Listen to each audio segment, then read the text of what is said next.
In this video we will be examining how to get the best from oil paints as well as simple weathering techniques for your vehicle. To start the weathering process we need to finish off the black. So I've just mixed up some Inky Darkness white and black to create a light grey, and I will be using the edge of this brush to edge highlight all the panels. I'll also be using this as a dry brush to pick up on all those panels that need slight brightening to them, to give a further definition to the miniature. When we airbrush a miniature, especially large flat scales like this, it's very easy to lose the definition of a miniature. We need this edge highlight just to refocus our eye on certain portions and give the miniature greater readability.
So this first technique I'd like to show you is called the pin wash.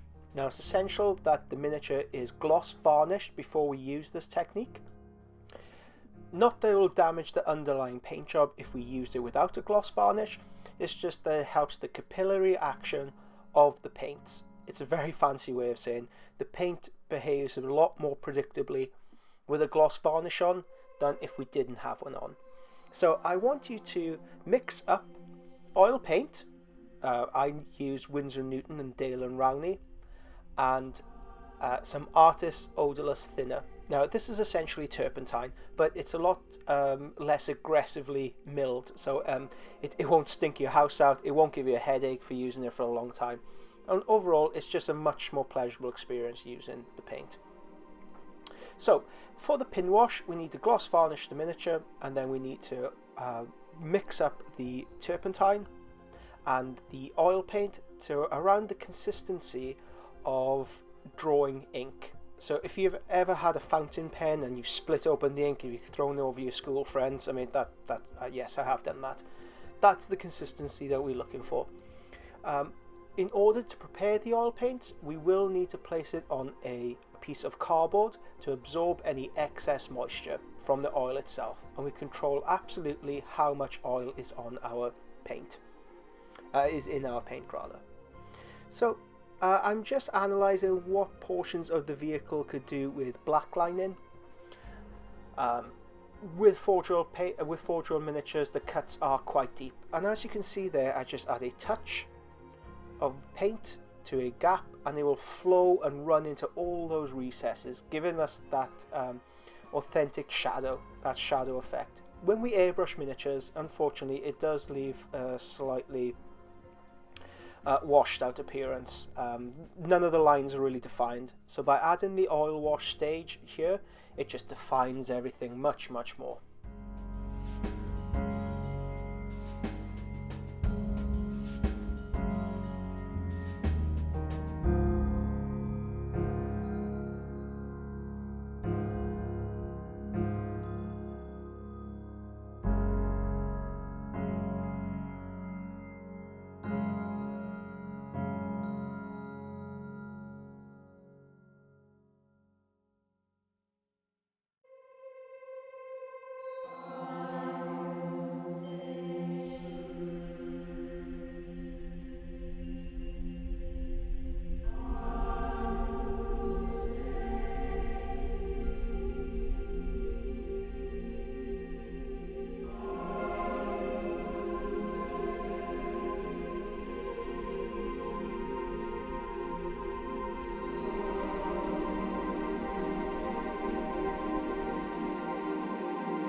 Another thing we can do with oil paints is add oil streaking.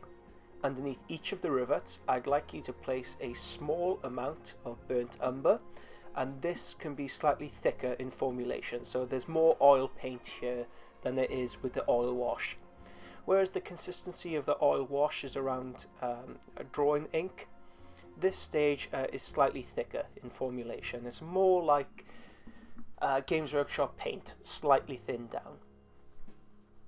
I just like you to touch underneath all the rivets, touch of brown, and leave it cure slightly, and then we could come back to it at a later stage, draw our brush over them to create a realistic streaking effect.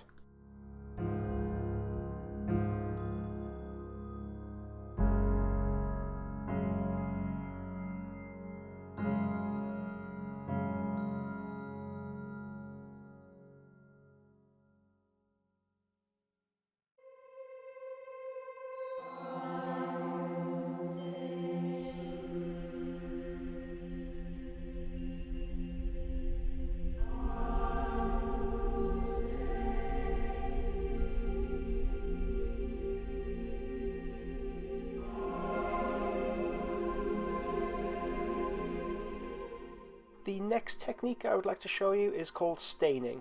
So it's a lot thicker in formulation. You've seen me do it earlier on the top cupula. The paint is a lot thicker. You can see I'm using a lot more of the oil paint in our formulation, and I'm very thickly applying it over the top surface of the metallics.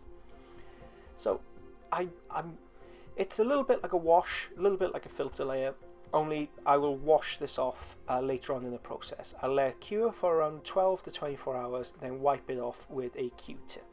And we'll be returning to this a little bit later on in the video.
now we can apply a simple weathering technique to the miniature to give a more bust up, used appearance. So I'm just taking some weathering powder. I bought this from NMDP, Model Display Products, and I'm placing this on with a brush, just dry pigment taken directly out of the pot, dabbed off for excess, and now I'm applying it onto the surface of the vehicle.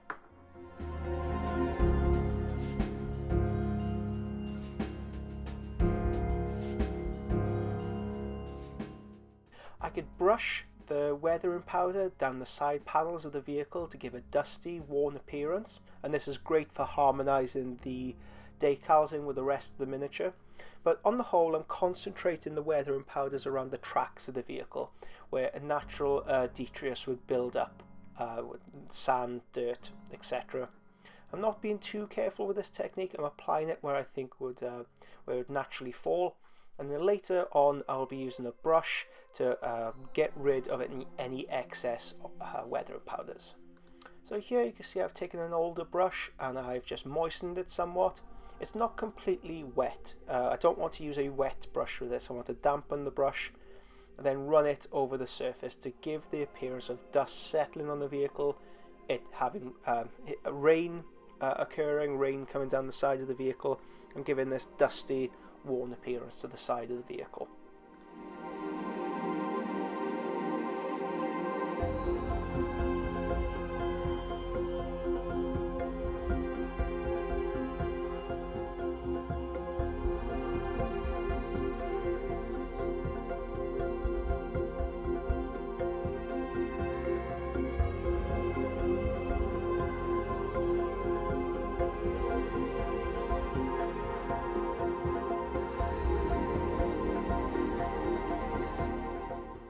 After the weathering powder has dried somewhat, I could come back with my brush again, dampened down, to remove any excess weathering powder. Again, this is just dry pigment applied with then a wet brush applied over the surface.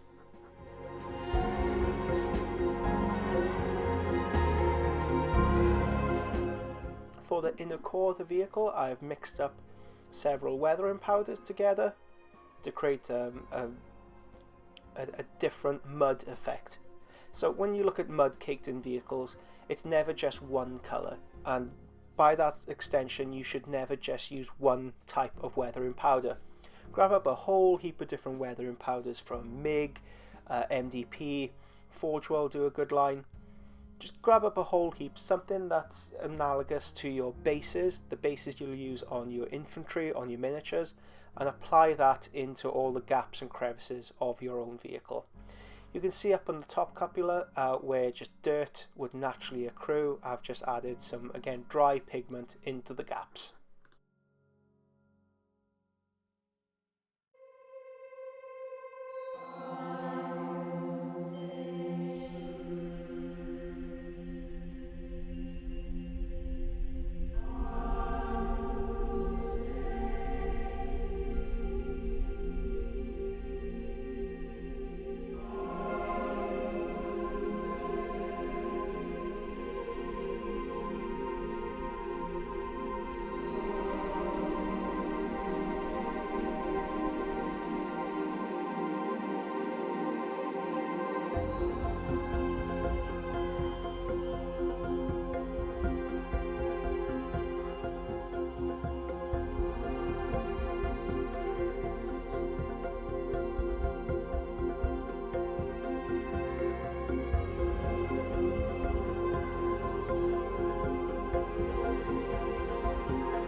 By adding dry pigment to the vehicle in this manner, we could create a whole heap of different effects, as well as giving greater definition to the miniature without using complicated techniques or different additives in order to secure them and use them and activate the weathering powder on the vehicle itself.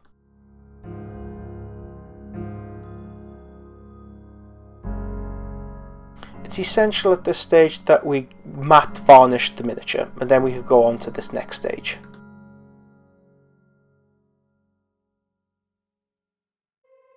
Finish the vehicle off, I want to add some metallic chipping along the tracks and any silvered surface.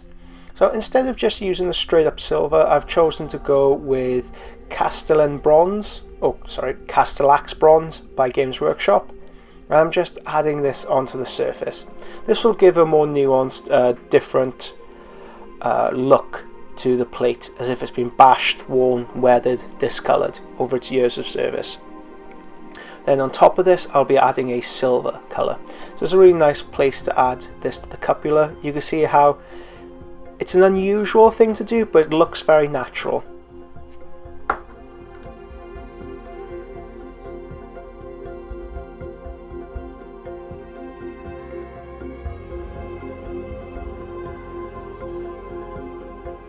On top of this, then we've used Vallejo aluminium to add onto the edges of the vehicle where it really scuffs up. As you can tell on the cupula, we've gone over it a little bit. No need to worry, because that's where natural chipping would occur, and we could always go over that with a Nuln Oil wash to blend it back into the background. After this stage, the vehicle is finished.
In order to give the black another texture, I like adding some silver around the gaps where the most heavily chipped up occurrences would happen, around the tracks, around the edges, where people are throwing grenades, shooting weapons at it, rocks ricocheting off it, what have you.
And that brings us to the end of this tutorial. Thank you very much for joining in, and you'll see a completed vehicle. If you do try any of these techniques, please feel free to send me pictures. I'd love to see what you guys are up to. And please feel free to share the Patreon with any friends and family through Facebook or Instagram.